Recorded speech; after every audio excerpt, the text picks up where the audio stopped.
ஒன்றாய் அரும்பி பலவாய் விரிந்து உலகம் முழுவதும் தானாய் நிற்கின்ற அன்னை பராசக்தியின் ஈழத்திருநாட்டிலுள்ள தனிப்பெரும் ஆலயமாக மாத்தளை ஸ்ரீ முத்துமாரியம்மன் தேவஸ்தானம் விளங்குகின்றது.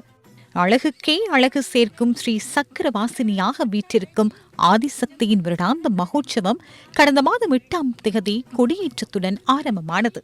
மாசிமக திருநாளான இன்று பஞ்சரத பவனியை முன்னிட்டு ஸ்ரீ முத்துமாரியம்மன் மற்றும் பரிவார மூர்த்திகளுக்கு வசந்த மண்டபத்தில் சோடச உபசார பூஜைகள் நடைபெற்றன.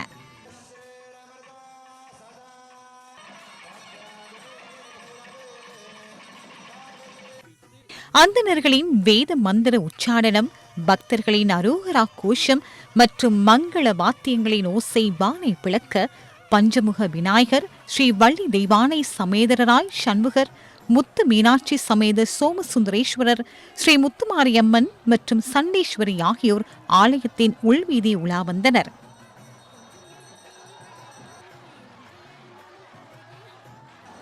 தொடர்ந்து பிரதான வாசலுக்கு அருகே எந்த உற்சவம் நடைபெற்றது.